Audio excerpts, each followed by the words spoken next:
Afternoon, everyone. My name is Noelani Pearl Hunt, and I'm the interim CEO of Hand in Hand Parenting. I'm so excited to get to know all of you today.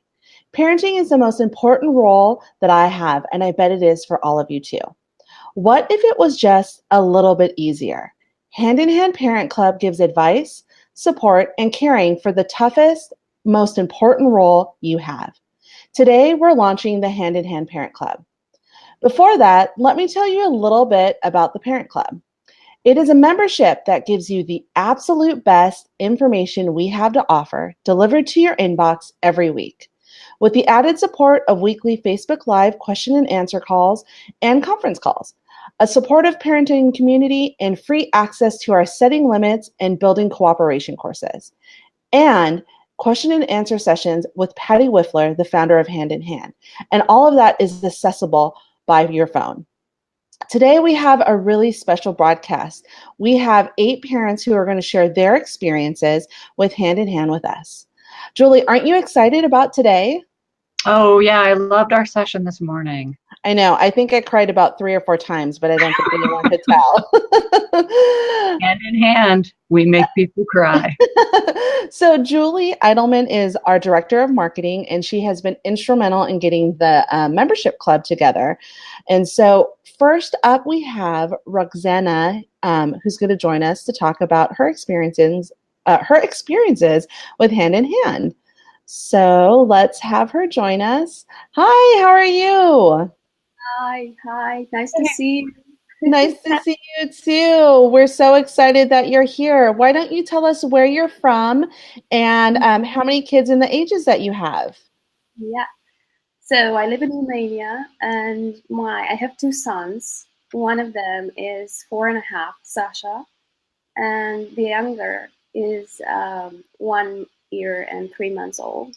So, and we're expecting a baby girl in September. Maria. Oh, yay! Congratulations! It's gonna get crowded in here. It's okay. The more the merrier is what I say. Get to practice hand in hand even more. Right. Oh, yeah. You're going to get lots of practice. Indeed. So we would love to know how you found Hand in Hand. What were you looking for, and how did you find out about us?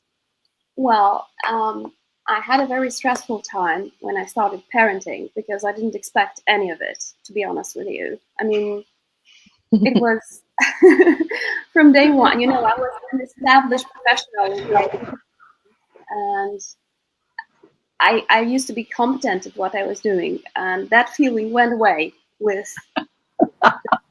Yes. But the problem started, I got really stressed when Sasha was 2.5 years old. It's what they call the terrible twos. And it really hit us hard. It was really a chaotic time in here. And I had to deal with a lot of resistance from him and a lot of struggles at bedtime, separation anxiety, every little task that he had to do, it was really hard for him. Every transition, it was really hard for him. I got into so many heated discussions with my partner, with my parents. Everybody came with their advice, which, to be honest, it didn't seem right to me.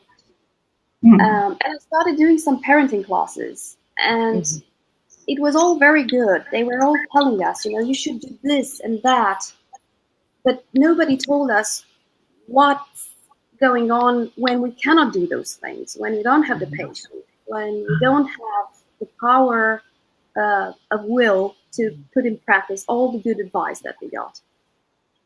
So I found Hand in Hand through one of our instructors here in Romania, Ophelia. And she organized a special time event, and this is how we started. And I started reading her blog, and she referred to Hand in Hand Parenting, and then I started to research a little bit. I found about listening partnerships and all the other tools one by one. Then I joined Facebook, the Facebook group, And I found that many, many people were sharing the same things that were happening in my house. And that was kind of a relief.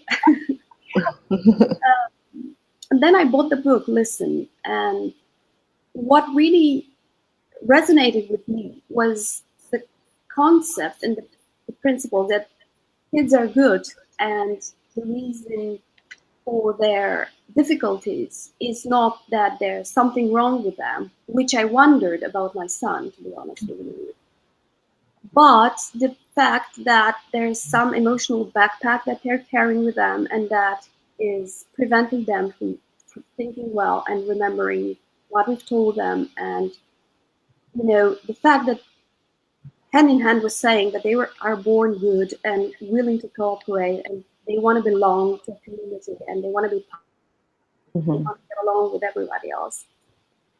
It really resonated with me. And then the fact that Hand in Hand recognizes how difficult it is for parents to parent well with our history and with when we were raised in the traditional parenting paradigm.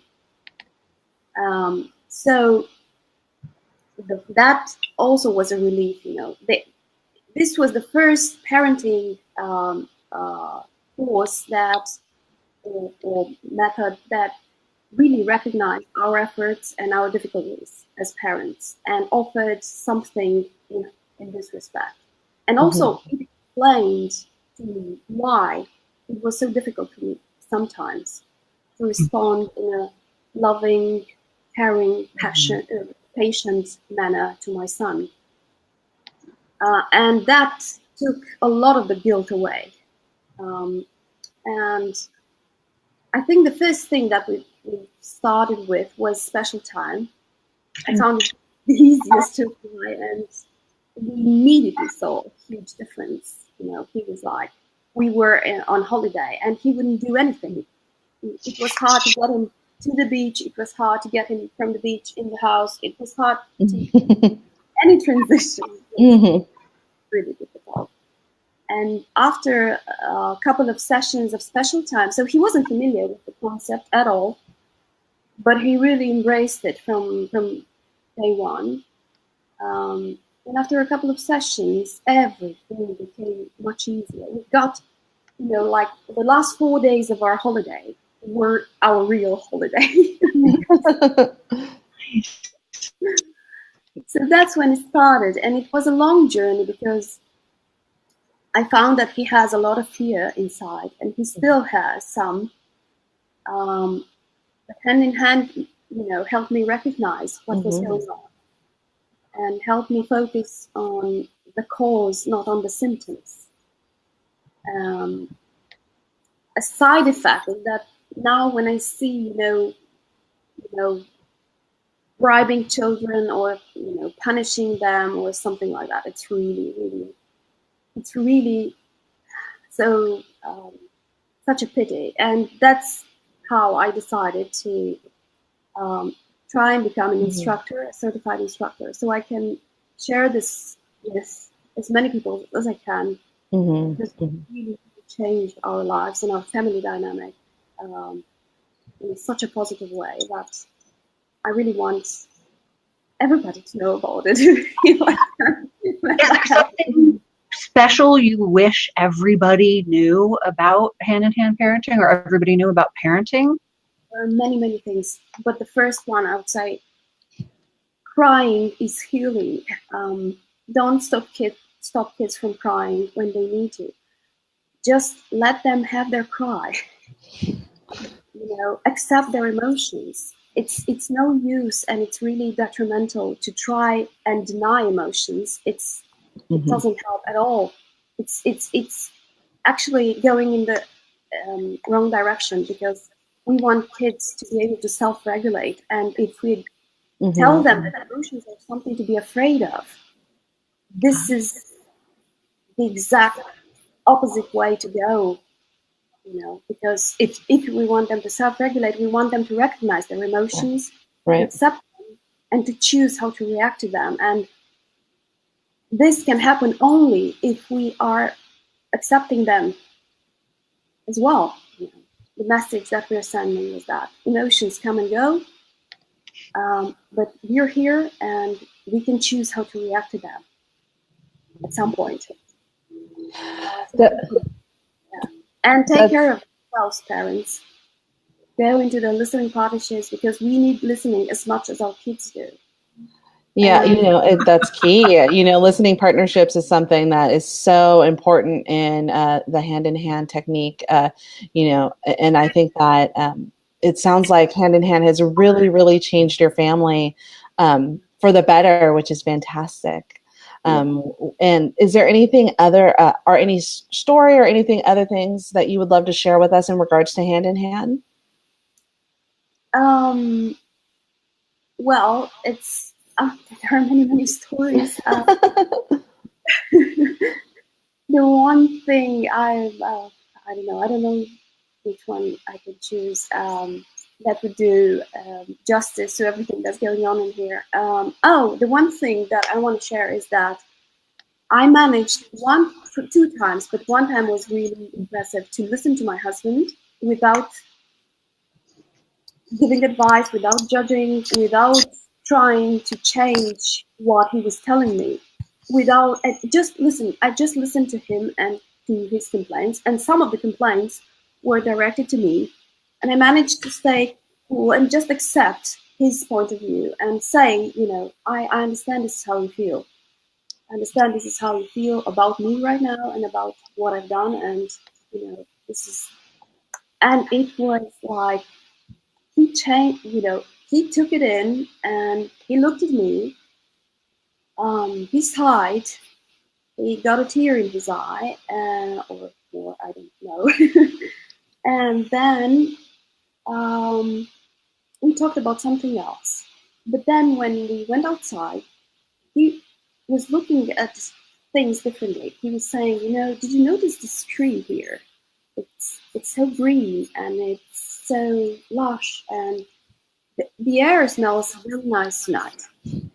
We were out. We had this discussion in a restaurant, actually. So it was kind of weird for me to listen there, and kind of weird for him to talk because he's not very extrovert anyway. And I think it changed the way he saw everything, because it took away part of his, backpack, emotional backpack. Yeah, and it was amazing. It took only a little bit of listening. It's like, and a little bit of validation. I hear you. I hear what you're saying, and I'm not going to react to it. I'm just hearing you, and I know this is how you feel right now. Well, thank you. Thank you for sharing that. What a special story. And Julie, I'm already starting to get a little bit teary-eyed. I thought we said we weren't going to cry on this one. We needed Kleenex through the last one. Yeah. Rosanna, thank you so much for sharing your story. Really wonderful to hear. Yeah, in the spirit of Hand in Hand, why don't you tell us something good that happened this week before we let you go? Yeah. My son just had a drawing. He came from kindergarten with a drawing home, and he looked at it and he said, I've done this for you, Mom. And he doesn't do that at all. I mean, it's not his habit. And he said, you know what? I'm going to write here, Mommy, and a little heart, so it's for me. And I was like, oh my God. Really? Okay. And he did, and he tried really, really hard to make the letters, and he stayed there until he did, and then he gave it to me, and he said, I didn't write it well. I read it again just below, and he did it again, and he tried, and he looked at me and said, writing is really hard. And then he drew the little heart, and he gave it to me, and he went off to play, and I went off to cry. Well, thank you so much for joining us from Romania. I know we have a big contingency of people who are out there, so it's great that you were here to share your story. Thank you so much. Have a great day. Bye-bye. Thank you so much. Great. Well, what a great story.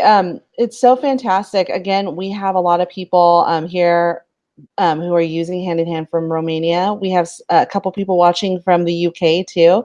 So that's so exciting. We're going to have our next guest on soon, Tom. But I wanted to talk a little bit about what Roxana had said. She said that she had joined our support group on Facebook, and what she found was a lot of people who were going through the same things that she was going through.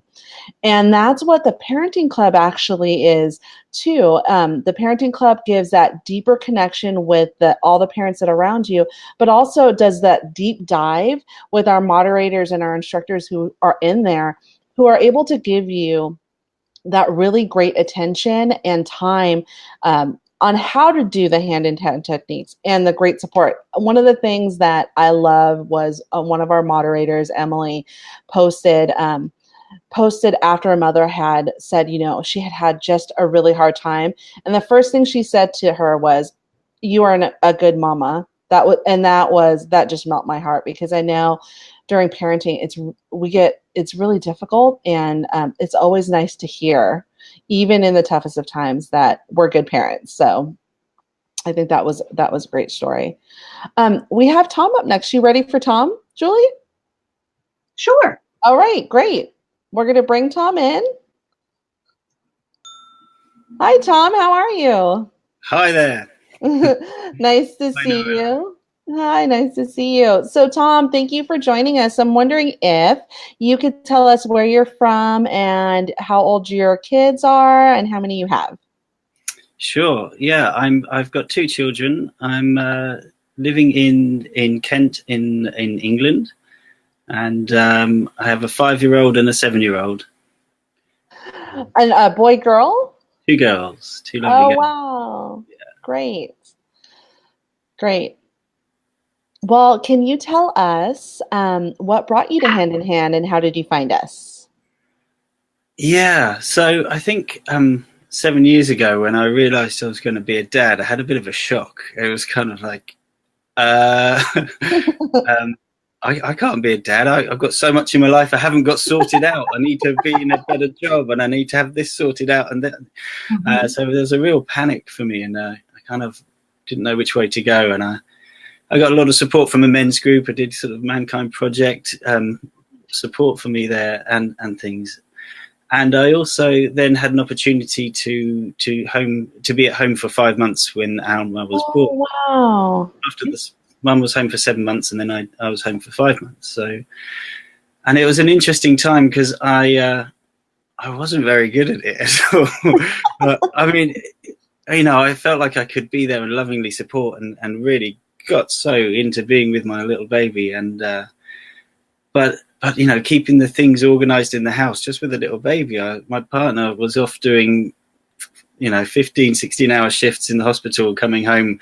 Is there any food? And the whole house is trashed. And, you can follow the trail from where I've been with the baby through the whole day. And, so I have embarrassment about that time. But I think there came a time, and I worked on these things, but there became a time where I think Anne was about 2.5 or 3. Mm-hmm. And Reggie, my partner, and her mum kind of had an intervention, it felt like. I don't think it was that big, but it felt like that there was a big kind of stand in, say, "Tom, you have to set limits. You have to set boundaries," is what they said. And I was like, what does that mean anyway? Well, it really didn't make sense to me. And I knew, I had this part of me react to it saying, I don't want to get angry. I don't want to have to be like in a certain way. And that's what it meant to me, that I had to be angry in some way. And I think my pivotal moment to get into Hand in Hand, I'd been commuting at that time for a while and listening to podcasts mostly of people talking. And it was the broken cookie experience, I think people call it. But for me, it was the wrong cup. For Alma would sit there and go, I want the red cup. And I'd go, well, it's just there. I could reach it. And, well, look, why can't you have the red cup? And I'd go and get it and bring it over. And I'm carrying it wrong with 2 hands. And I put it down on the table completely wrong. And everything's wrong. And I'm just like, all right, there's something happening here. And I'd heard be listening to things. So I, next time tried with the kind of this image of Patty in my head to say, no, we're going to have the blue cup. No, that's the one we got today, and it felt great to have that clarity and resolve in me to go, this is a good thing, because I know it's going to help, and she had this major meltdown and wail, and I kind of stayed with it, and but cleared up straight after, and then was suddenly eating broccoli that she'd never eaten before, and and all these things that I really got this understanding at that moment of just the limit was just so needed for her, and helpful for me to find a way where I can hold that limit in what felt a comforting and wholesome way, and with kind of clarity and resolve and calmness and warmth at the same time. And so that was my real moment that shifted me into Hand in Hand, I think. Yeah. Wow, what a great story. And you know what? You said, no, we're going to have the blue cup. And I felt like you channeled Patty right at that moment. It was the same tone, the same everything. It was, and it was very caring. And that's the one we got today. Yeah. that was brilliant. I loved it. If someone was new to Hand in Hand, the Hand in Hand techniques, or didn't really know about Hand in Hand, what would you want them to know about it? I think that this isn't just a kind of superficial strategy, that it's formed in great depth of theory and understanding, and this is great work for our human evolution. This is about how we process our own emotions, and not just for the children but for ourselves, and I think me getting into listening partnerships was a really big change in my life, and I had a long period with the first year, I think half an hour exchange, half an hour each, and then I think halfway through that year also just had another 2 shorter ones in the year, and I just suddenly felt so much more together in my life by just having this, emotions that would come up, and I'm very used to just stuffing them down and carrying on, and because and that's what and also I used to have this thing where I'd kind of wouldn't remember the next day how I'd felt the day before. It's kind of just, it's gone now, I'd carry on. And having a regular listening partner just had me on a journey of just personal growth to just really recognize my own self-reflective ability to see how I am doing and how to grow from there. So it's been really, really powerful for me. Yeah. Go ahead. How do you overcome that initial listening partnerships is often hard for parents to start. Was there something special that happened that helped you get past that first hump of, this is embarrassing, I have to tell somebody how I feel? Remember that? Yeah, I can't remember what jumped. I know there was a delay for me getting why that was important and having a go at it. Yeah, I don't know. At some point, it just made sense to just jump in and put my details out to try it out, and yeah, tried it. Brave. Yeah. I remember it was the last tool I wanted to use. Yeah, I didn't need that. I didn't need someone to listen to me. So I always wonder how people make their way to it, because it does seem, it has the blind date kind of feel. Julie, it absolutely does. I know for me, it was a really hard thing because like the two of you, I just stuffed my feelings down, and it was really, really difficult for me to share the feelings that I was having. So but there was a moment that it was just an aha moment for me where I said something where that frustration all of a sudden just came pouring out.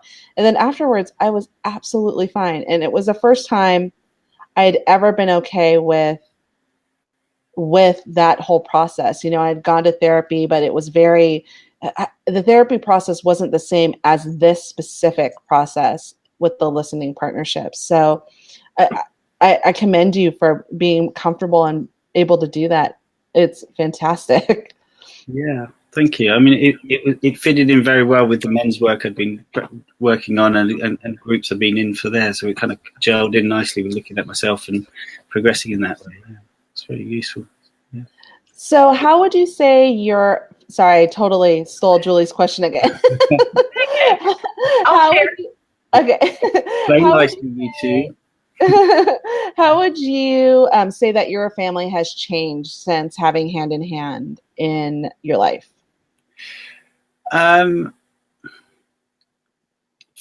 you know, it's been changing ever since number 2 came along, and it's always changing as well. So it's tricky to say. But I mean, I think there's such joy and fun in our house, and it's such a pleasure. The girls are just great fun, and they call it in and they'll say, "Dad, I need special time," and they'll. Today even Isla came home. "Dad, where's my special time?" She needed it. She was didn't have it, and we spent 10 minutes where she just wanted to just sit on my belly. She's 5 and she's got holding my hands. "Don't move. I'm not gonna sit on you." And then she and cleared out this kind of upset that just the end of the week struggle for them. So there's a lot of joy in it, and it's really lovely seeing how they're now calling it in as they need it and things.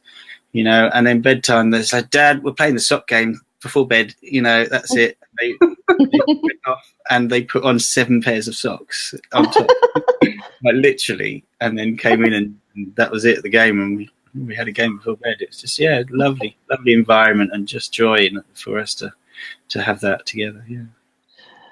Well, thank you for sharing. We appreciate it. In the spirit of Hand in Hand, we would love for you to share something that went well for you and your family this week. I think that little moment's in my head right now, just from the girls coming home from school and then just having a little, they were quite tense with each other. There was a friend who'd come for lunch with the older girl, and they were not going to play with the younger one. They were like, "No, can you go off and do this?" And she's getting more and more upset. And then, so she's calling in the special time at that moment and just shifted it around. And then they were off afterwards. And it's just such a lovely, I managed to go and do the hoovering and clear up the washing up from lunch. And, they were off playing in the garden together and enjoying each other. So it just really lovely turnaround where I didn't even have to think what to do. The Isla came in and called in the special time. It was great. That's fantastic. Well, thank you so much for being a part of our broadcast today and for sharing your stories and being a part of the Hand in Hand family. We really appreciate it. You're welcome. Thank you very much. You're welcome. Have a great day. Bye-bye. Bye. Julie, Tom was really talking about the listening partnerships that he had experienced, and you and I shared kind of our stories about it too. Can you talk a little bit about how the Parent Club might be able to help with the listening partnerships? What we're going to do in the Parent Club is make sure that everybody has an opportunity to build the support system that's right for you. That might mean that you want several different listening partnerships. I know a number of instructors who are working on different things, and they have one listening partnership where they talk about their son, and one listening partnership where they talk about their problems with their relationship with their dad. And there's a lot of opportunity to choose what you want to work on and find the right spot for it. So because there's a lot of interaction with the moderators and a lot of question and answer time, it's easier for us to get to know you. It's a much, much smaller group than what you're used to if you've been in our 9,000 person support group, which is great. But once you're in the Parent Club, it's a lot more intimate. Mm-hmm. So you can get to know people, and maybe it's not such an awkward thing to say, "Hey, do you want to try some listening time together?" Or maybe you just say to one of the moderators, "I need help finding some listening time." Mm-hmm. Or there are other opportunities for you to get to know the people that are in the group. When you're in a Q&A with one of the instructors, you get to hear from other parents and you get to learn from what they're going through. You might be in one of those calls and realize, that's somebody I'd really like to exchange some time with. Yeah, definitely. I know that I see parents all the time pop up and say that they need listening partnership time, and people just hop onto that right away and say that they're available. And we have people all over the world at different times coming in. In fact, we have someone here, her name's Agnes, who's ready to share with us some of her stories about Hand in Hand. So I'm going to bring Agnes in. I'm really excited about all these stories. I didn't cry on the last one, so that's a good thing. Hi, Agnes. How are you? Great, thank you. Hi. Hi. How are you? We're doing well. We're so excited to have you here. So why don't we start off with where you're from and how many kids you have and their ages? Well, where I am right now is in Limerick in Ireland, but I'm actually originally from London. I've been living in Ireland for more than 20 years. Oh, wow. Actually, I've stopped counting. I don't know how long it is. I have 2 kids. I had to try and remember. I have Liam, who is 6. He'll be 7 in a few weeks. And I have Elizabeth, who is 5. She'll be 6 in September. So there's only a very short time period between them, just 14 months. Oh, wow. Yeah, and I'm married to Liam, who we've been together for about 18 years. Oh, great. That's my family. So do you want to tell us a little bit about what you were looking for when you found Hand in Hand? Yeah, I suppose the thing for me is that I probably would have been quite I consider it a traditional parent. I really was just parenting freestyle, let's call it that, which is I was making it up as I go along. But probably Googling like mad, like most parents, about the milestones and development steps and all that kind of thing.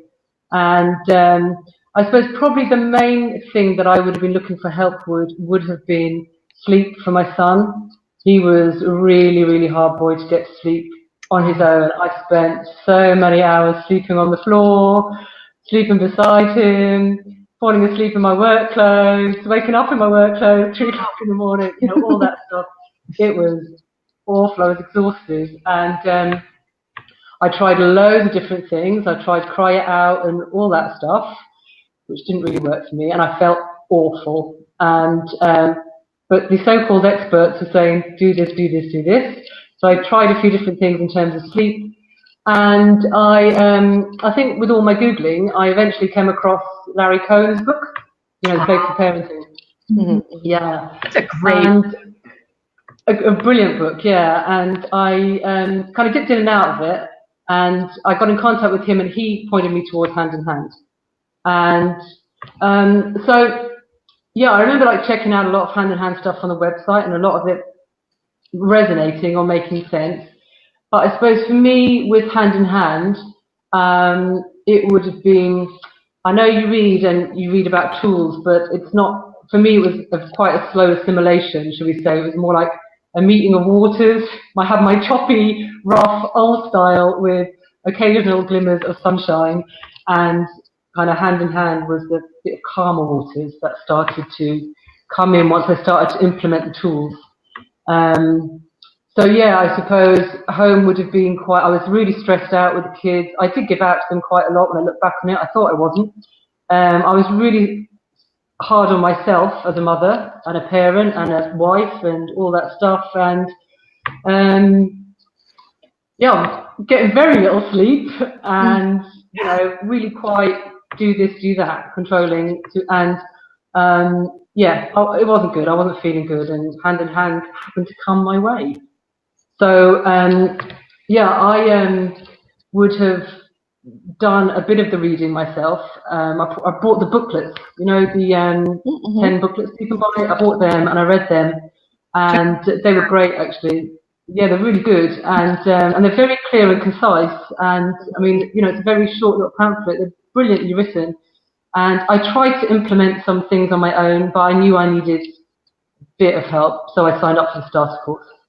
And yeah, it was fantastic. And it's so good to be in a group with other women and with a tutor that's pointing you in the direction, because also I have to say all the Googling that I was doing about parenting is really knackering and really exhausting too.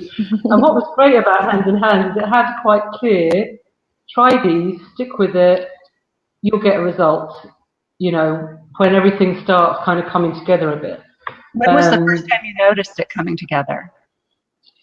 Well, I suppose the two things that I remember is, well, I would have been quite focused on the sleep initially. So I remember stay listening with my son, trying to get him to go to sleep. And, oh man, that was a bit of a man. I tried little times of stay listening, but one night I said, okay, I'm going to just see it out to the end and see what happens. Yeah. And if this doesn't work, I'm going to abandon ship or whatever. And so anyway, I did stay listening. Put earplugs in and turn on the TV and hope nothing's happening upstairs. so I stuck. So Liam obviously did not want me to leave the room. He got really upset and cried and cried and cried and cried. And I was pretty amazed at the stuff that he brought up actually. And it was really stuff, I couldn't believe it. He was talking about stuff that had happened when he was about 14 months old, when his sister was born. Yeah, and he had it bang on. I couldn't believe it. I couldn't believe what he was saying. And it was pretty powerful actually. And so that was fine. I stuck with him. And as we went along, Liam started doing, making loads of funny noises and stuff like that. And I was like, oh my God, what is going on here? I just stay listening.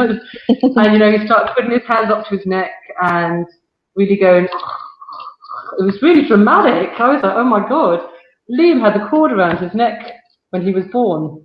Oh, and wow. I often wonder, I don't know, but I wonder, because he's only done it when he's been in the throes of really intense stay listening, when the emotions are really coming out. That was fun. I left the room. He eventually went to sleep on his own. I left the room, probably quite a beaten woman at that point, and maybe looking for a bar of chocolate, something like that.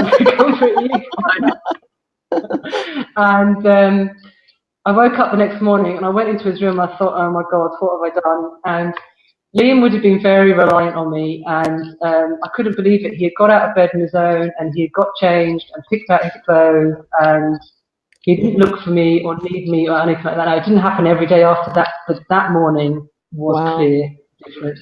Yeah, it was clear. So that's amazing. I stuck with it after that, really. And how could I not? That's amazing. So yeah, it's been brilliant for Liam and my daughter. And I suppose being in the starter course was so much help. And I remember when I first did special time, and you know, I thought, okay, I'll set the timer for special time. I'll do 3 minutes with Elizabeth and see how I get on. Mm-hmm. Yeah. No, I found it very hard initially, special time. Oh, I did too. 3-minute timer. I remember thinking, okay, it must be finished. And I looked at my clock and there was like only a minute done. And I was like, oh my God, this is torturous. How am I going to do another 2 minutes? I know.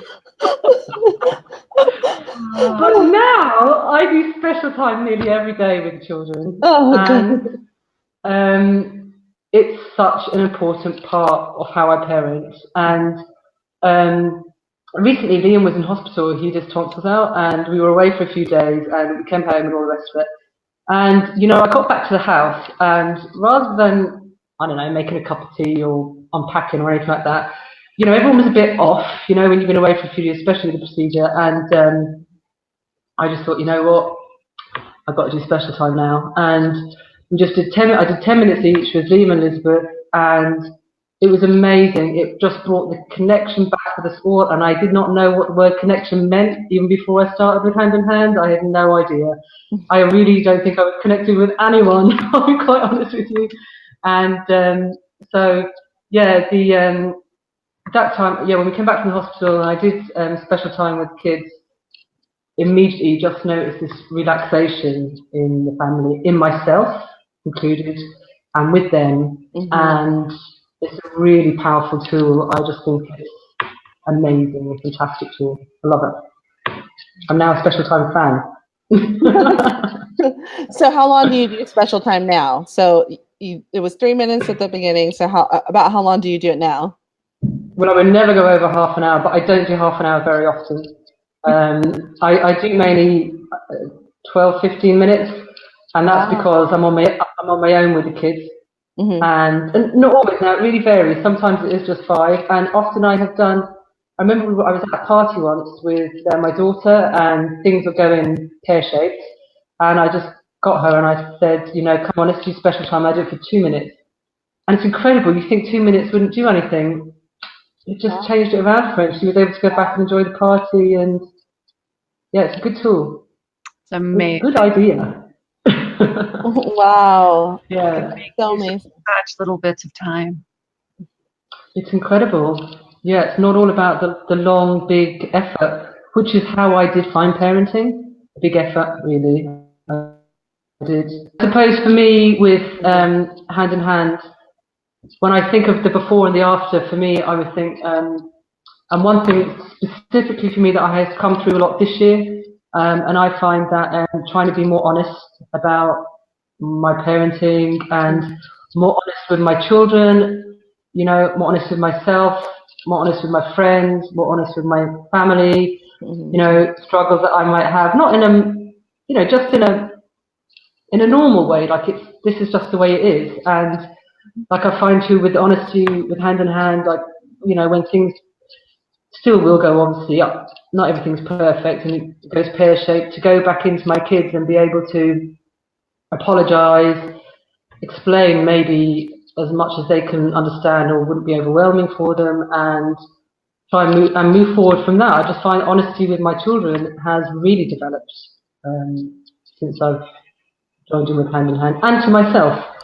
because prior to Hand in Hand I was working like a 40-hour week, putting on the show, thinking everything was great, and no, now I just admit everything is not great. And that's just the way it is. So yeah, that would be a big change for me with Hand in Hand. I suppose too, a big thing for me is I would have been incredibly bad at looking for help or support previously to Hand in Hand, and it's made me understand the difference between help and support actually, and that looking for support is a really, really good thing. Mm-hmm. And I look back, and I especially I am actually quite envious of people that have kids, very young children, babies, and are able to turn to a listening partner for help or support, just to say, God, I'm sick of changing nappies. If I see another, that stuff, God, all that. I so wish I'd been able to do that instead of going, oh, I really am enjoying it. So, yeah, support is a big one. Agnes, thank you so much for sharing your stories with us. We really appreciate it. In the spirit of Hand in Hand parenting, why don't we close with something that went well for you this week? Yeah, I had a couple of kids around on a play date with my kids, and I'm not a big play date fan, but what I did this time was, rather than running around and tidying up the house, not, putting the dishes away, basically, that kind of stuff, I could feel myself getting a bit stressed out about it, so I abandoned that, and I just left them in a big pile beside the sink. And I went upstairs, and I just had a bath for 10 minutes, and it had a little bit of self-care for myself, and the kids came round, and I was in a really good place. We played, we did a load of roughhousing, a load of messing around, and we had a great afternoon. So that's wonderful. Well done. Great. Well, thank you so much for sharing your stories with us and being a part of the Hand in Hand family. I'm definitely sure we'll see you around, but thank you so much for sharing all that with us. Thank you so much. Bye-bye. Thank you. Good night. What a great story. It was so nice to hear Agnes talk about self-care and the support, because those are the things that we really highlight in the Parent Club. There's a lot of support with all of the people who are there and with our moderators.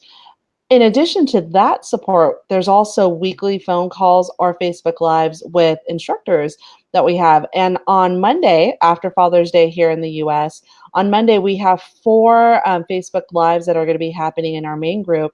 One at 6 o'clock in the morning, one at 11 o'clock in the morning, one at 3 and then p.m., and one at 7 p.m. All of them are Pacific Standard Time, where we'll have 4 different instructors come in and answer the questions, much like Patty did the last 3 days here. So we're really excited about that. I love to be able to give these parents the support that I wish I had when Jenilyn was littler. And also able to give them support. Not only that, so the other thing and then I think this is the most exciting part that we've added to the Parent Club, is that Patty's going to come on every 4 to 5 weeks and do a Facebook Live session, just like the one she did earlier this week. So I'm looking forward to that. So I thought I might share a little bit about my story, and Julie, maybe you can share a little bit about yours in regards to the work that I've done with Hand in Hand. So I found Hand in Hand actually as I was looking for a position with a nonprofit, and I did the Hand in Hand, our Parent Rescue series. I listened to them for about it was 3 or 4 days, and I listened to one specifically about sleeping. Or no, it was special time. It was special time. And I remember saying, this is really interesting, and it's all common sense stuff that I know, it's common sense to where we can use it when we're really, really tired and we're having a difficult time. So I have a 22-year-old daughter who will be turning 23 on July 10th. I can't believe it. And she and I had a really difficult time over the course of the last 3 years after being really close with each other. And we had kind of disconnected a little bit. And I started instilling special time.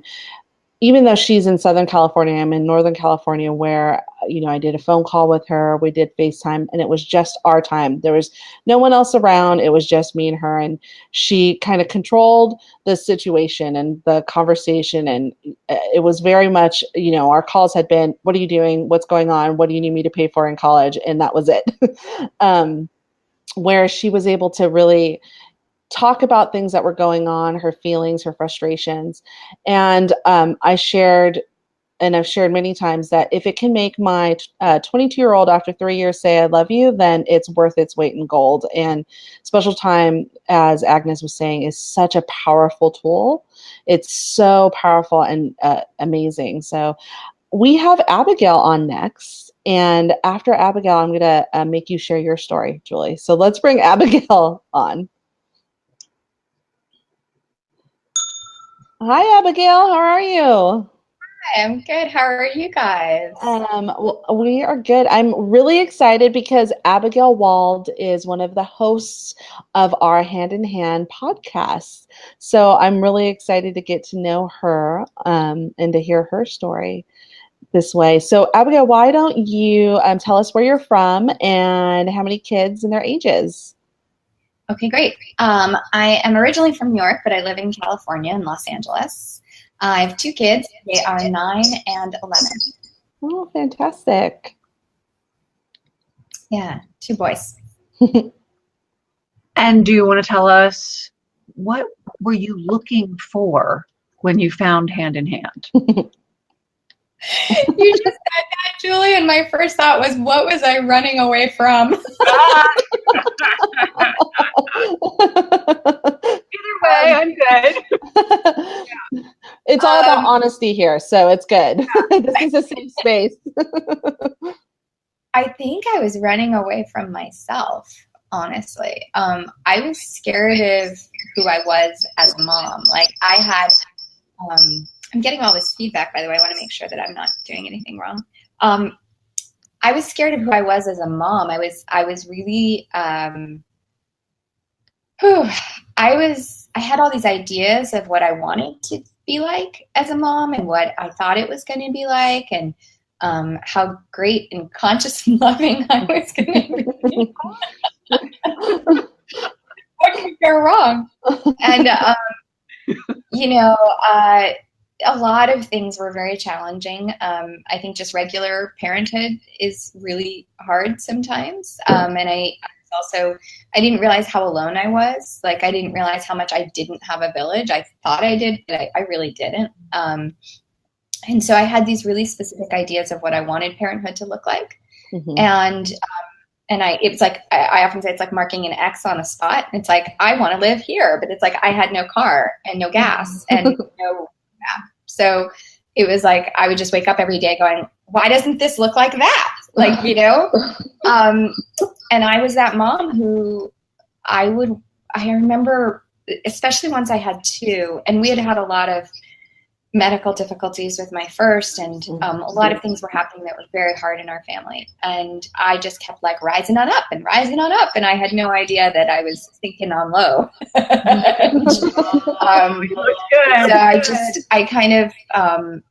At some point when I had both of my kids, even though my second child was actually a much quote unquote easier baby, it pushed me over the edge. And I became a mom who, I remember very concretely my toddler, whom I adored, needing something from me, and me and the baby needing to be nursed, and my husband walking out because he was going to work, and me feeling like, I don't have this. Like, don't leave. Like, you're not leaving thinking I'm in charge, are you? Like, that feeling. And I remember that was really terrifying. And I remember thinking, like, wow, I'm scared. And I took it out on my toddler, and I yelled at him, and I grabbed him by the shoulders, and I plopped him on the couch, and I said something like, I can't help you right now, and my heart just broke. And I wish I could say that was the only thing I did, and it wasn't. I had many moments that hurt him and hurt me deeply. And I remember one day, like, hitting the wall over his bed, just like screaming. I just was dying. I was dying. And the dream of what I wanted from motherhood was not happening. And the dream of what I wanted for my children was not happening. And I really thought at a certain point I had tried everything I could find and nothing was working. And all of the parenting stuff like made me feel worse about myself. Cause I just thinking like, cause I would think like, well, this is smart. And why is it not working? Like there's something wrong with my kid, or there's something wrong with me. We went through 7 sleep trainers, like 7 of them. And they were like, you're doing everything right, but your child just can't sleep. And I was like, yeah, we're just all broken, And I just it all kept making me feel worse about myself. And then I got to the point where I really thought my older son, maybe something had happened in heart surgery, like some connection with his brain, or he was just psychotic and evil. I really thought that. And it's crazy to think, I mean, he is the most amazing, wonderful, thoughtful, kind child.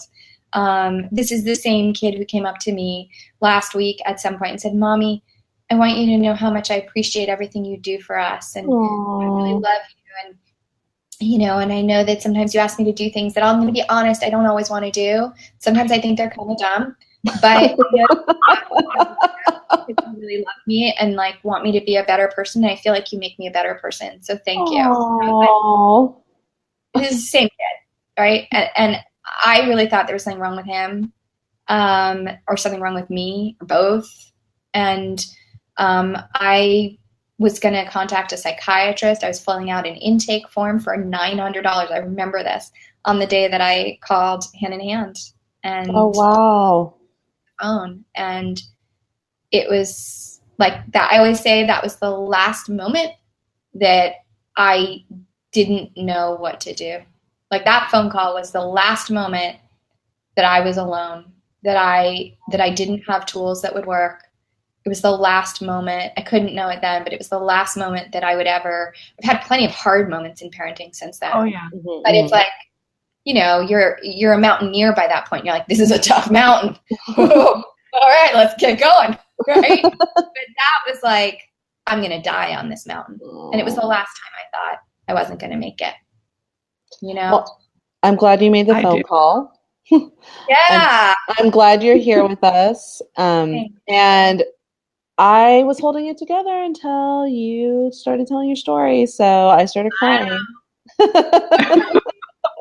It's okay. It's a happy story. I know. I have waterproof mascara, so it's okay.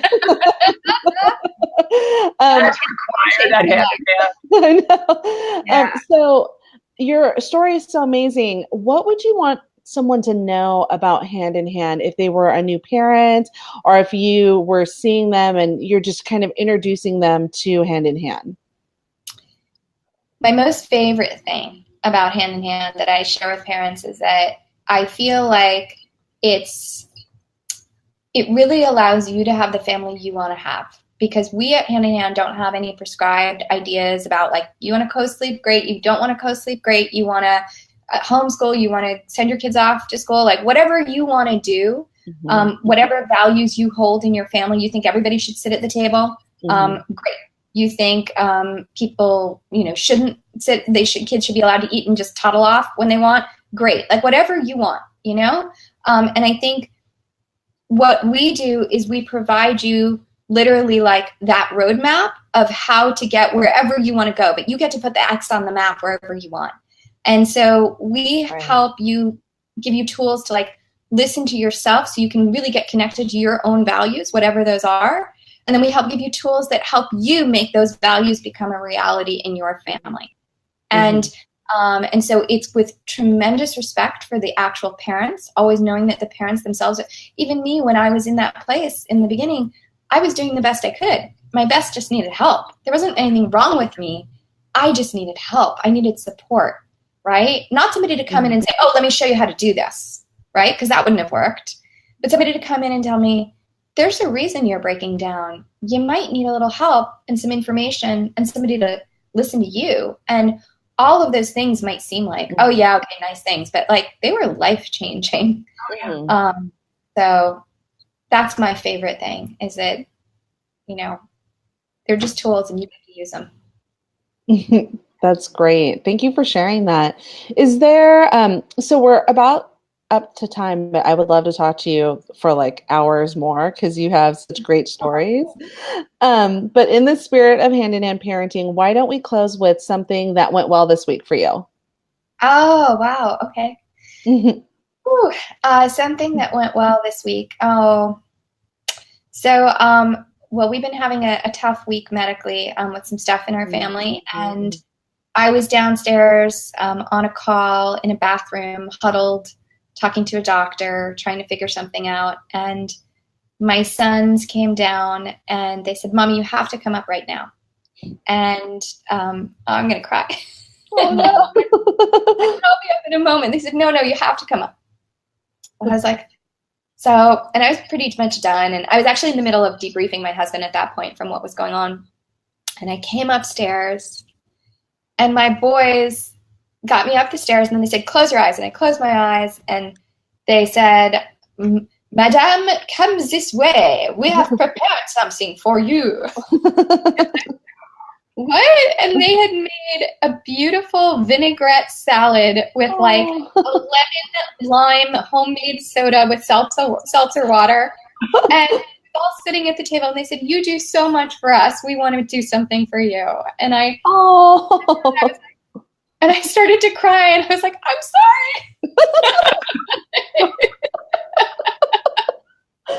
Oh my gosh.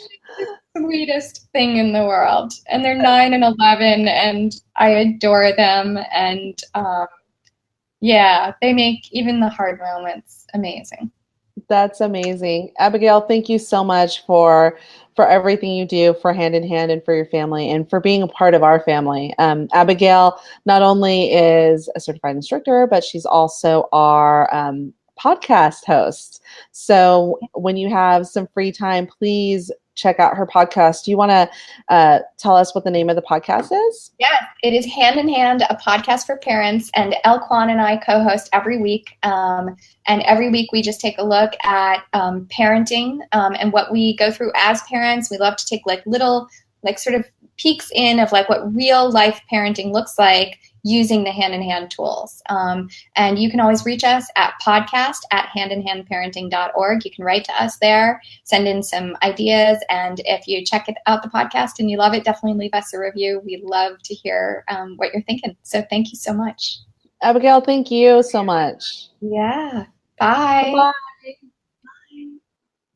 So, Julie, I interrupted you, but I would love to hear how you got started with Hand in Hand before you became our most amazing director of marketing. Well, I got started with Hand in Hand because I really needed it. I was looking for something different. And of course, I read all the books. I did everything. I was 35 years old when my daughter was born. Mm-hmm. Mm-hmm. I'd seen the world. I'd read everything. I was ready to settle down and be domestic, and it was going to be lovely. And then I had this whole, you have your like perfect birth thing in your mind, and none of that happened. I ended up having, I had to have a C-section. Oh. And so now I have like hundreds of stitches and milk coming in and this baby. And I was just like, oh man, I don't know if I can do this. So from the very first, I was unnerved by the experience. And there was a circle for pregnant women, new moms, where I lived. And I had been going to the circle a little bit and got introduced to Hand in Hand through that circle. Mm-hmm. Mm-hmm. So I already knew some people who knew how to listen. And that was a huge help. And then I found a class and met Patty and had that feeling that Abigail was talking about of, I'm not in it alone anymore. I'm not lost in the woods. No one's going to kill me and eat me. It's going to be okay. And then 3 years later, I married a man who had 2 kids who were older than my daughter. So now I'm step-parenting, co-parenting kids that are older than my kid. So like, I didn't know what they should be able to do or allowed to do, I was unsettled.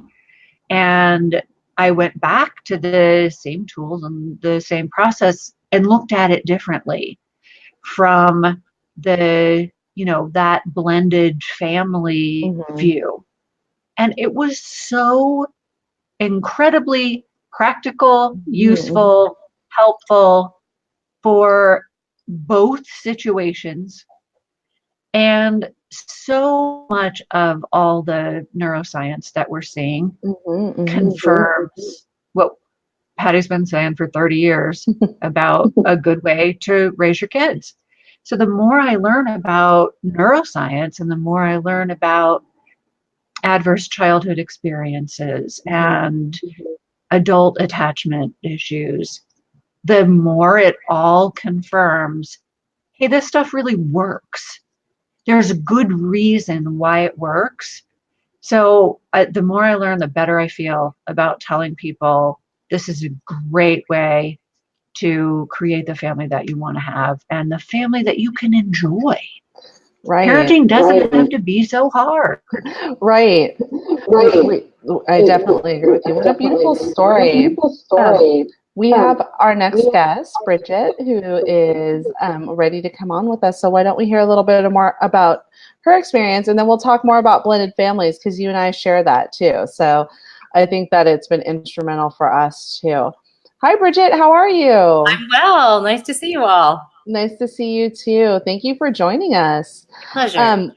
So I would love to hear where you're from and how many children you have and their ages. Right. So we currently live in Connecticut, but we've kind of lived all over. And I have a daughter, Amelia, who's 11, and a son, Oscar, who's 9, and diagnosed ADHD. Oh, wow. Okay. So your kids are a little bit older. We've heard from people all over, their kids ranging from adults to young little tiny humans, as I call them. Wow. And they're here talking to you. That's impressive. I know.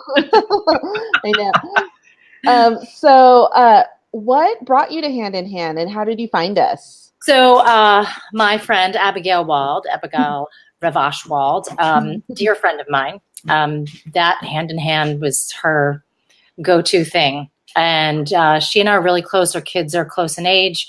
And we have really different styles of parenting, I should say. I think they're more kind of in line now. Not that it was bad. It was just different. Neither was right or wrong.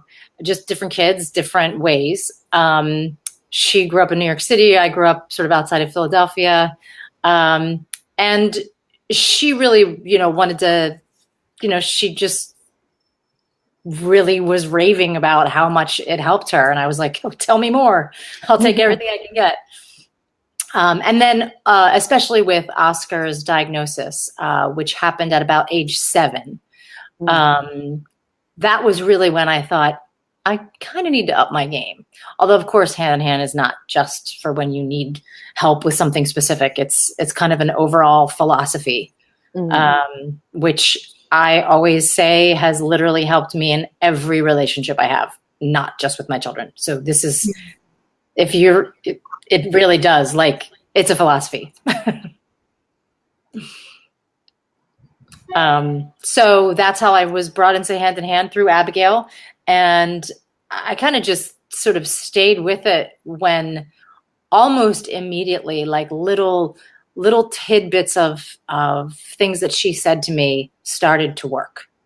And by work, I mean, my children responded to me differently. They were different. I noticed that I could do 1 or 2 things, like a little bit of special time or stay listening, and it just paid off in dividends. That really amazed me, because kids, they want to do the right thing. They want to please. They want to have fun, and they want to be silly. And if you just give them a little bit of your undivided attention, or you're silly with them, or you really just put everything down and you're just there with them in their world, it really it pays off. It augments itself. And I was able to find a way to make it organic in kind of our house for me. So that's the other thing that I think is great about Hand in Hand is there's forever, you're being told that you're in charge, your kid, you can kind of piecemeal this in a way that works for you.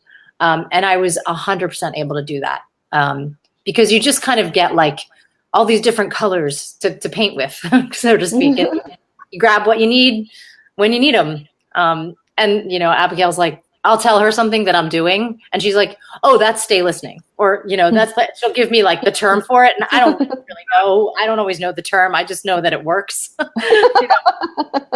Even something as little as when they come home from school, I'm there. Everything's done. And it really it's not you have to give them a whole hour. You don't. It's just a quality, it maybe one day they need a half an hour. Maybe the other day they only need 5 minutes, but you connect with them. You have that minute of connection before, here are your soccer cleats, and we got to be at this place at 4:00, before any of that. There's hi, how are you? Everybody wants to feel heard, even 2-year-olds, maybe especially 2-year-olds.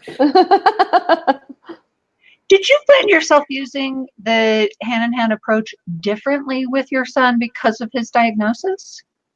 That's a good question. I would say, I don't know if it was different or if it was just things maybe took a little bit longer, or I had to do it a little bit more frequently, I noticed with him, to get sort of the same effect. So I guess maybe that's something helpful, that like kind of don't give up, because they're learning this too. Especially, and we also did, Abigail's does a 30-day family reset, and that was really helpful with Oscar, because it did seem to take a while. A lot of times with ADHD, there's and any kid, I mean, what I was going to talk about was sort of like a kind of a rage monster thing that can happen and have varying degrees of difficulty. But what I was able to do with the hand in hand for him was just sort of stay with him during that period as that was happening, and not try to change it. Just stay with him, just ride the wave of that emotion with him. And it was not easy. Oh, I'm sure it was. And what I guess I would say to people is like, it's okay to fake it. Like, I think you kind of have to. Like, that whole thing about regulating to you and you being the person who stays calm, you're the benevolent leader, that you could be feeling like, oh my God, I'm going to just throw you out the window. You can be feeling that inside, but on the outside, you can just, it's okay. I know that's hard. Oh gosh. Yeah. When I was 9, oh my gosh, my dad would never let me do something like that. You know, you can fake it. And I mean, I'm an actress, so maybe that's easier for me to grab than a lot of people, but I think it's okay to give people that permission, that like, it's okay to fake it, because they're not going to know. All you need is just calm and peace, and it could take an hour. But the other thing is that the more times he went through that wave and nothing horrible happened at the end of it, and I pointed that out later, that like, oh my gosh, you were so upset, and it seemed like the world was going to end, but it didn't. Look, it's still nice out. You can go play basketball. The sun is like, I would point that out later, not in like I told you so, why'd you have to freak out? Like, not like that. And the more times that happened, it really seemed like he learned that, oh, if I just, you know, and it's not like they're going to verbalize that to you, but I really do feel like they kind of learn, just like they learn that, you know, they should have a snack or they get cranky, you know. It just takes time. And a lot of it is we learned how to do that already, all of us. And sometimes you have to figure out what it is that you do. What do you actually do to help yourself? And then that's what you're teaching your child. So like, I think hand in hand is great for like teaching us what to look for. Like, oh, these are the triggers, or these are my options of what to do. But then it also can be the continuing to ask yourself, okay, why? So why is my child upset? Why are they acting like this? And try to get down to the nitty gritty of that. And, you know, we all know that like the fight you have with your partner is not about the butter dish. It's, you know, it's about 10,000 other things. So the thing that the kid is freaking out over that seems so ridiculous is you just have to know that it's not, you know, it's not about like the little piece of paper that the sister left on the dresser where she should never have left it. It's not about that. It's about, you know, whatever else happened that day in school. And, you know, it's not linear, I guess. And hand in hand is good at pointing that out for people. Wow, that what a great story. It sounds like it's changed your life and your family so much, and we're really glad to hear those kind of stories and have you share them with everyone here. We appreciate it. Yeah. So in the spirit of hand in hand, why don't you tell us something that went well this week for you? Oh, wow. Right. So this week, my daughter is having the move up ceremony where she goes from elementary school to middle school, which for us happens at 6th grade. So the whole week is like been about Amelia. And sometimes that's hard for brothers and sisters to manage. So we're also going camping this weekend. And the boys are planning this epic like Nerf gun fight. So while I wouldn't have got another Nerf gun because we have plenty. I saw that it was tricky for Oscar, like his sister getting all this attention, and he didn't really say anything. But it's just because of the hand in hand, because you look for those small things. What are the subtleties? What's going on for them? And like, I just saw it. I just saw him sort of like disappearing when we were talking about her stuff, or a little pouty, I want to play date with this person, that person, like trying to get things to make it even, to make it just. And so without it being any kind of bargaining, I was like, you know what? I think some of this has been really tricky for you, and you've done great. Like, so when that came up about the Nerf gun, he still wasn't allowed to get like the most expensive one, but I was like, I think you earned that. We had a whole conversation about earning things, and it wasn't set up already. It wasn't like, okay, if I'm good this week and I do these things, then I'll earn a reward. That wasn't even there. It was just, I saw him trying to be mature. And so that was a reward that we hadn't even really talked about, but I thought, I don't know, kind of a teaching moment of hand in hand stuff that sort of helps us to see where our kids are coming from and have their point of view. And so when I saw that, I was like, okay, that deserves a pat on the back. Little recognition. That's so great. Yeah. Well, thank you so much for sharing your story with us. We really appreciate it. My pleasure. You've helped me so much. Thank you for everything you do and continue to do for kids and for parents. Well, thank you. We appreciate it. You're welcome. Have a great day. Bye-bye. Thank you. Bye-bye. What a great story she had. I know that having children who need a little bit extra help is always a difficult thing. So it's always nice to be able to support them in a way with such great tools. The next person that we have on is Miranda. She's going to share her story with us. So why don't we bring her in real quick? Hi, Miranda. How are you? Hi there, Nalini. I'm very well. Hi, Julie. Hi. Good to see you. Nice to have you here. We're so excited. So why don't you tell us where you're from and how old your children are? Sure. I'm actually from Australia, but I'm living in the UK. I'm in London. Been here for about 9 years now. And we have a daughter who's 9 years old now. Yeah, just turned 9 in May. Wow. That's great. Yeah. So what do you want to tell us about how you found Hand in Hand, why you were looking for Hand in Hand? Yeah. What was that process like for your Yes, family? it was amazing. I've been out to tell me. It's like, oh my, exciting to tell it. I actually became a mum through adoption. So I was 2 and he arrived.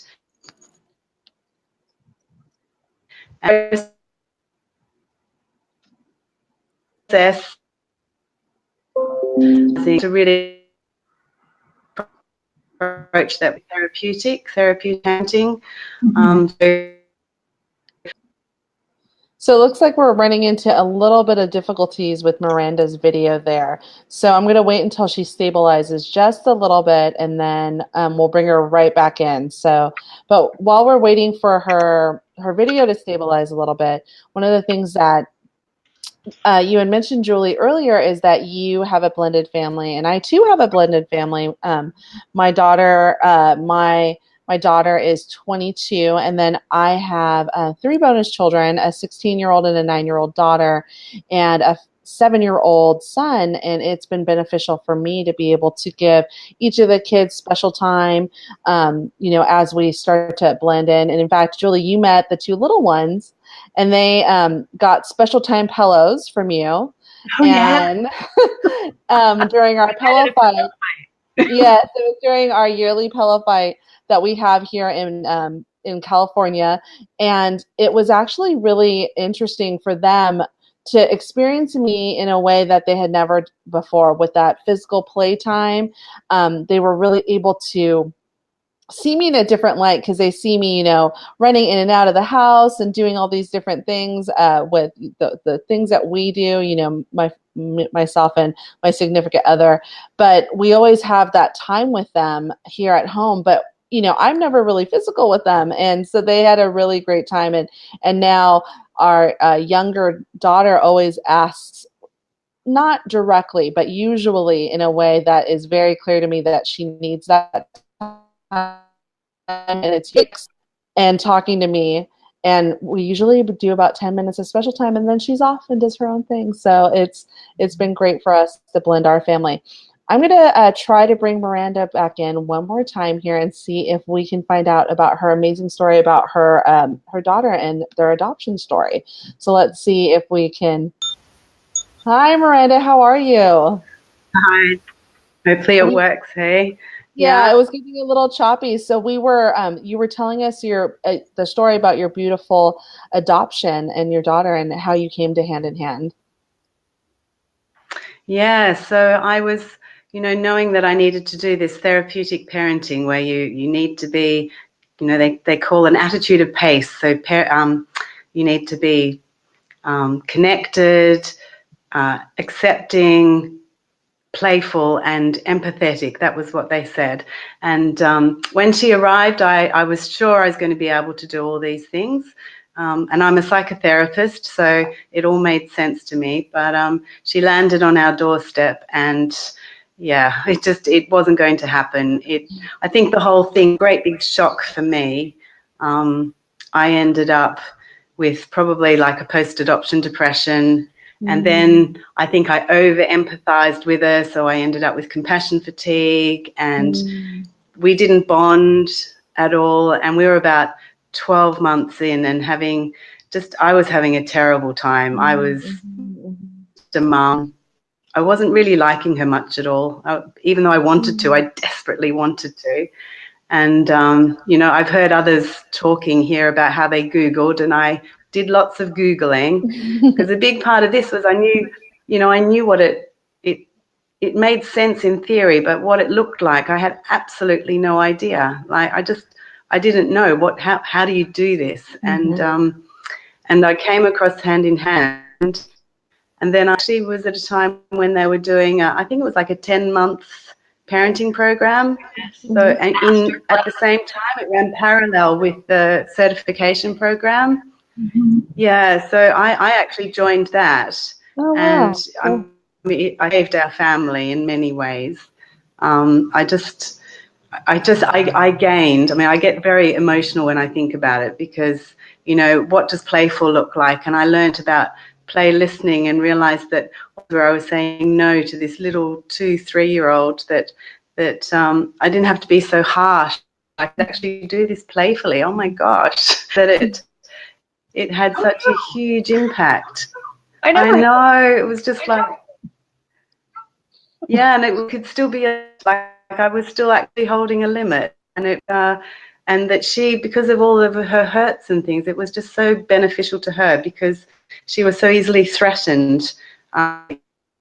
Anything, the timing. So, to play and get the laughter going, we started to really, over the years, we've just seen her, metamorphosize into somebody who's gregarious. And, back then she was very rigid, very, one of my favorites was Special Time. I say we started doing Special Time 10 minutes every day, and it changed our relationship. It's how we bonded, and then it really fostered a connection. And then she started using Special Time to really test the relationship. And I'll never forget the day that she asked for rough and tumble, and we were doing it, and then all of a sudden I was standing by the bed and she just threw herself into my arms without even thinking, like just as though she knew I was going to catch her. And it was I was just like, oh my gosh, we're there. It's just, yeah, very special. Yeah. And I just, things like starting school, she used to bring what happened at school into Special Time because she wasn't very verbal. And so she could show it to me in her play. And it meant so much to be able to have this, to be able to then communicate with her and to learn about her and get to know her. Yeah, really special. And play listening, you know, we've just had some wonderful times of, you know, in one of my classes, because I went on to become an instructor, that's, you know, how much I loved it. And in one of my classes, I often tell the story of going to school and her just refusing to walk with me, and just suddenly thinking, oh, what's that I can hear? What was that? Who's that talking to me? And she's like, Mummy, what's that? And I suddenly think, oh gosh, I've got to think what it is now. I said, oh, it's a crocodile, darling. It's a crocodile. And oh my gosh, they want to get you. No way, they're not going to have you. And I would grab her to me, and she'd just giggle because she had lots of separation anxiety.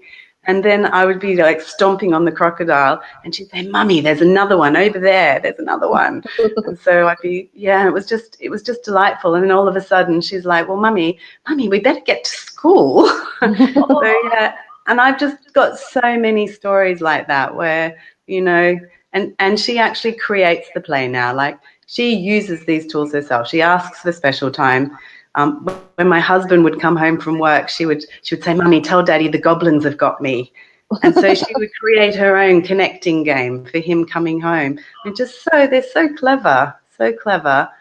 And then of course for me, that just whole community of parents who listen and support, and to finally have some people who didn't tell me that I was, you know, I used to really lose it in those early days. I really did. And I felt so much shame, and I isolated myself. And I used to say to another parent, you know, I'm terrible. I just keep really losing it. And they'd say, oh, Miranda, it can't be as bad as all that. And I think, but it is. When will someone let me say it is? And then I found Hand in Hand, and I could say that. And I would look, and no one was judging me. No one was trying to shut me down. I was allowed to say that. I was allowed to, you know, things to be as they were, and still have my goodness reflected back to me, but not be shut down. It just the most amazing experience.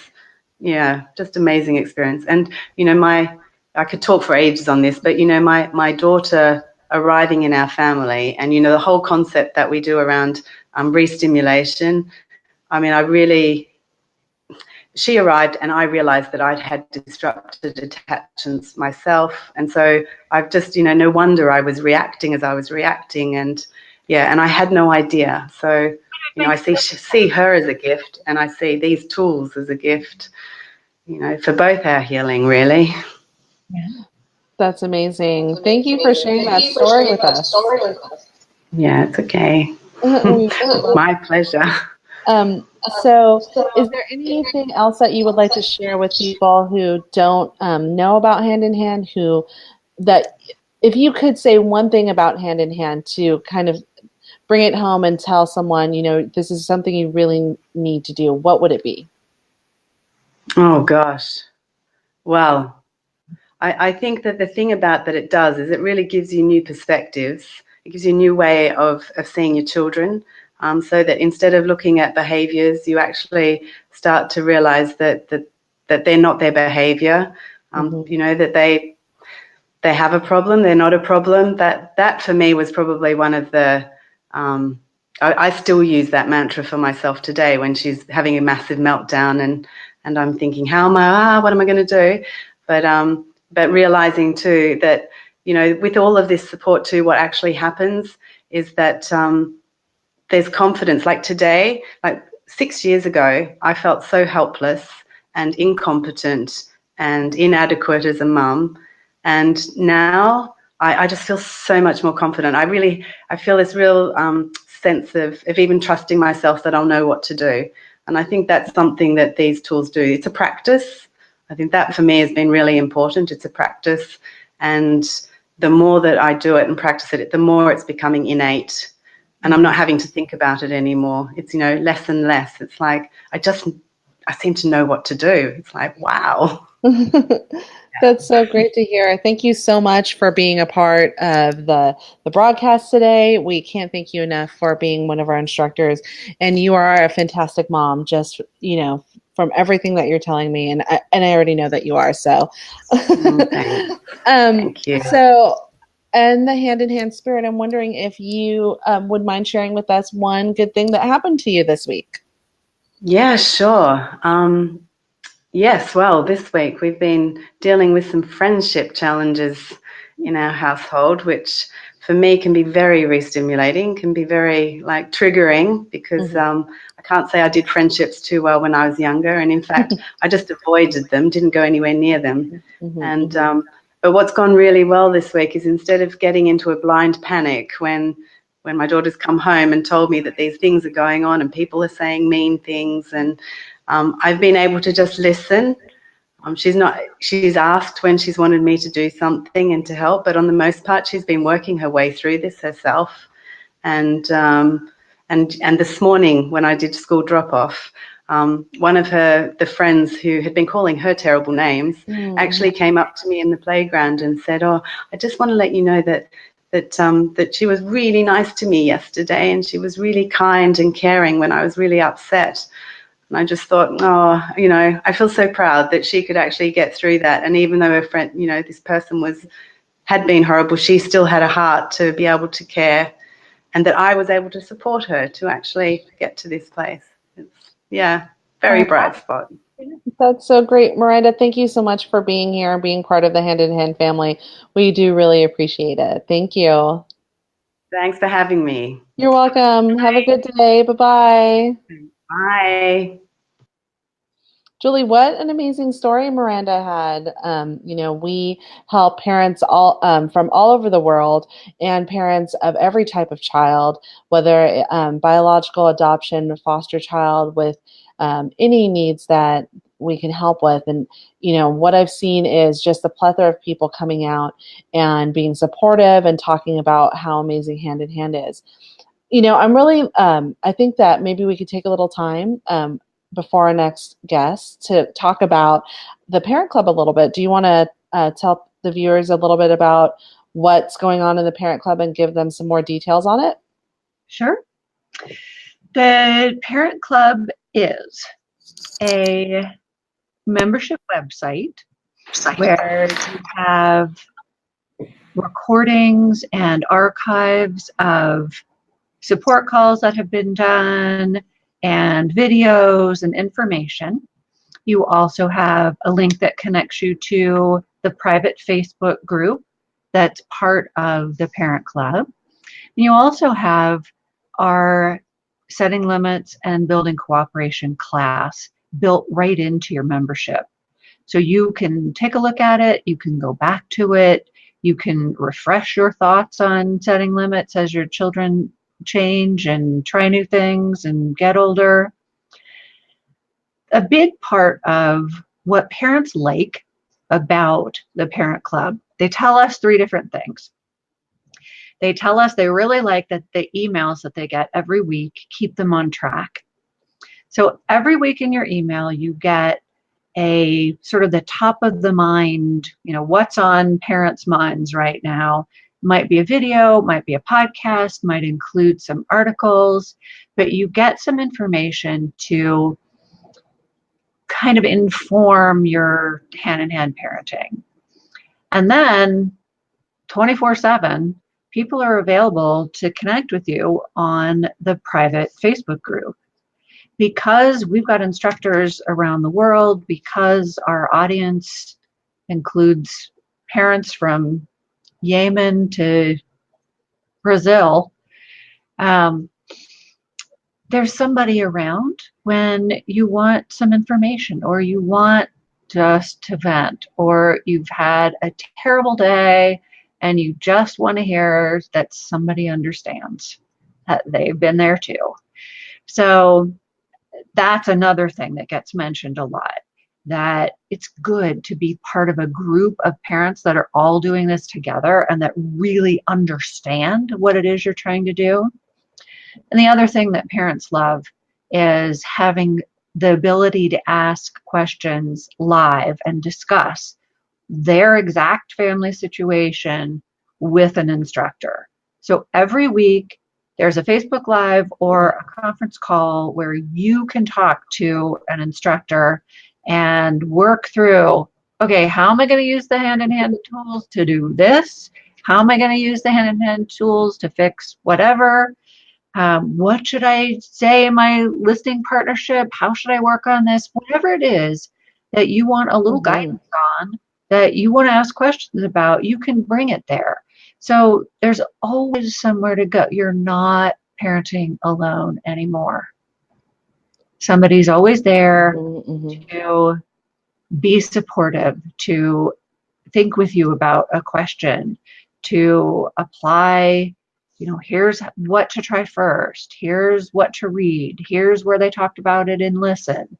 Whatever it is that is going to be useful for you at that moment. So we have those every week. And then every 4 or 5 weeks, Patty is going to drop in for a Facebook Live.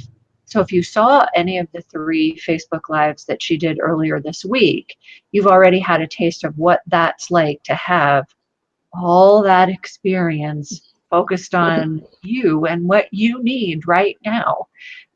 It's a beautiful thing to have that wealth of information and practice applied to your child or your situation. And that's going to happen on a regular basis in the parenting club. So those are the top things that we hear from parents that they love about the club.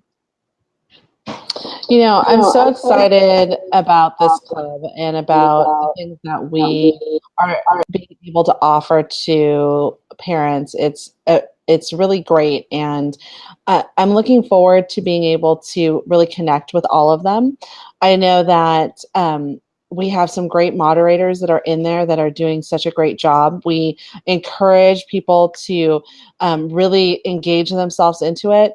And what I think about Hand in Hand, and when I think about Hand in Hand, is I really think about we're really educating and enlightening parents to a few things. Number one, that their child is a good child, that they're an amazing parent, and that they can do this. And even if they don't have the support right there next to them, there's all of us that are online that are pulling for them and making sure that they know that they're good parents, and that there are techniques and various things that they can do to be able to continue to support their family and their children.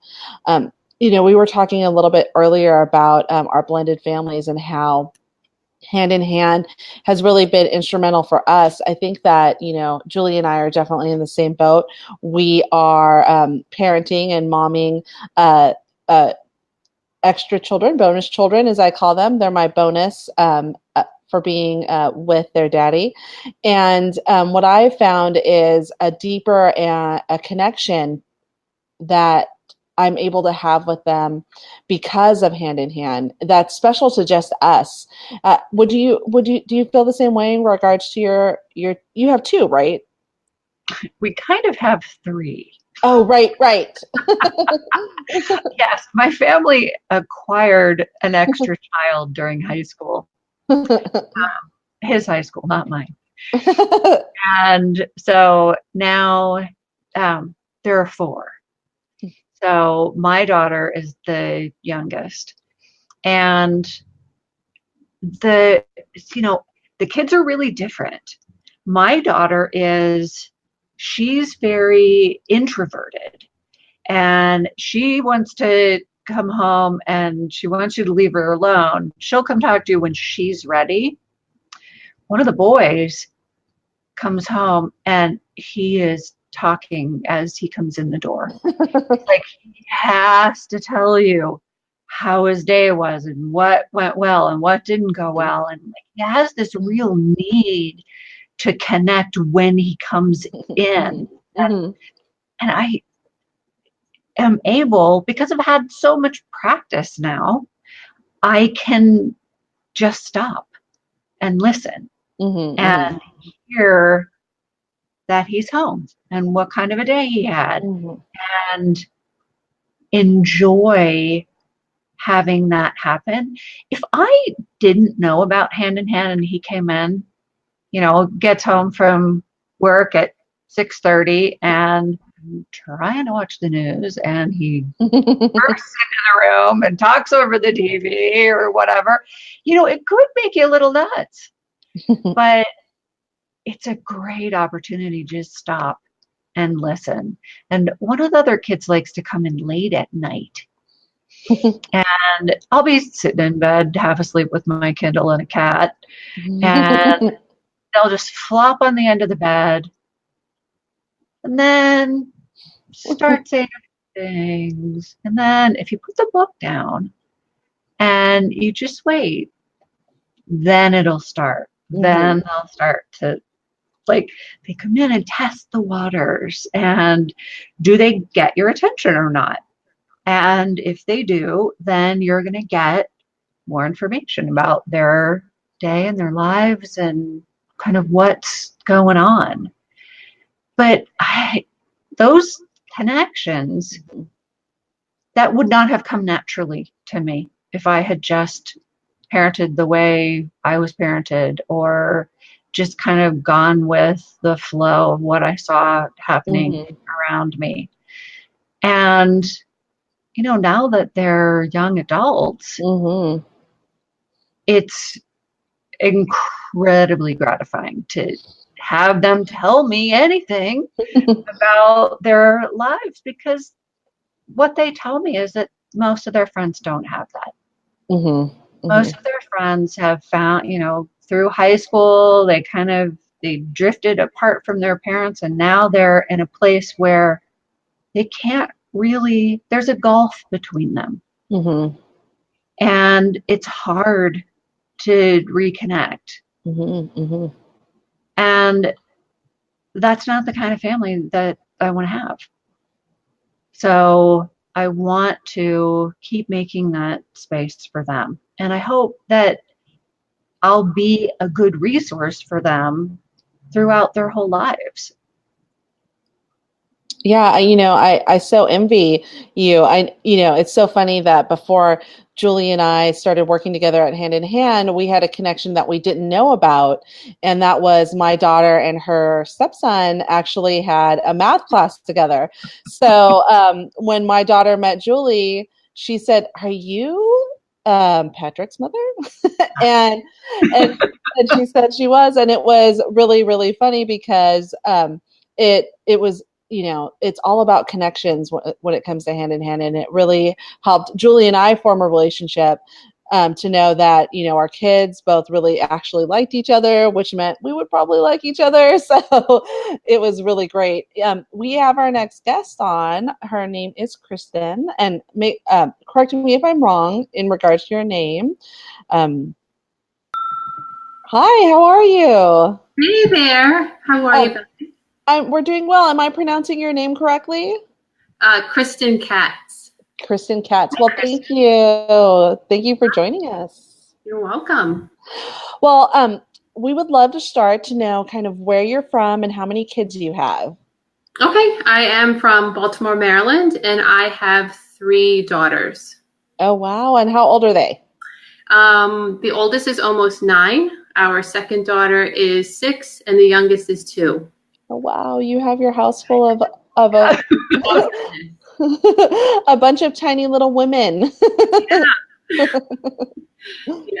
For sure. We'd love to hear what you were looking for when you found Hand in Hand. Why were you looking for something? Got it. Okay. What was I looking for? So I was having lunch with a girlfriend, and she was telling me about this approach she had used with her daughter, who's younger than my children. And I was listening to her. I'm like, this is not something I've heard before. Like the way she was being with her daughter, and like, what are these tools? And I just got really curious. And so I checked out Hand in Hand's website, and I read some of the material and about stay listening. So I actually was not looking for an approach. It came to me. Yeah. Because before I became a stay-at-home mom, I was a special educator in Baltimore County. And so by the time I was going to start my family, I thought I had parenting, like, I got this, like, I know exactly how it's going to go. I read enough. I have a master's, like, I am good. And then we had our first 2 daughters, and it was going really well. And then we had our third, and it was like a whole shift had happened in our family, like just the dynamics between the 2 girls. They were so close. And then, you know, with the third daughter, they just started to bicker a lot more, and just ways that they were being with each other I hadn't seen before. And so when I was with my friend who was telling me about Hand in Hand, I thought, well, this is like, I'm going to try it because it sounds so unique and so different from my experience as being parented and how I've been parenting. So that's how I came to Hand in Hand. I can share an anecdote because I just went right into using one of the tools. Yeah, definitely. Love to hear it. Okay. So I had read a bunch of the material online, and I had taken all 3 girls to the grocery store. And there's a grocery store in Baltimore that if you find this bear, your children get a lollipop. And at 9 o'clock in the morning, it's like not so awesome, but I was feeling very open to it. So my kids had these lollipops, the 2 older ones. And my second daughter, she was so happy to have this candy. And I could just feel the energy. She was just elated, like really close to me near the shopping cart as we're going to the car. And I put stuff into the car, and I'm getting all the girls into their car seats. And I come around to help my second daughter in her car seat, and she drops her lollipop.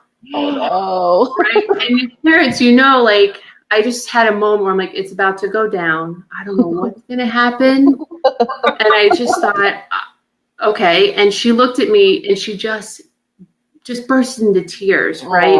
Completely upset. I want another lollipop. Can we get another lollipop? And the youngest was falling asleep. And then I thought about like the stay listening tool. I'm like, I'm going to try this out. I want to see how this goes. And I just listened to her, and I got close to her, and I said, no, sweetheart. I set like a limit because I knew we couldn't all go back into the store. And I said, we're just not going to be able to get you a lollipop. And big feelings came up. And mind you, we're in the parking lot. Like I'm next to her in the minivan. People are walking by, and I was like noticing how a little uncomfortable I felt, right? Because here she's having these big emotions, and I'm just listening to her.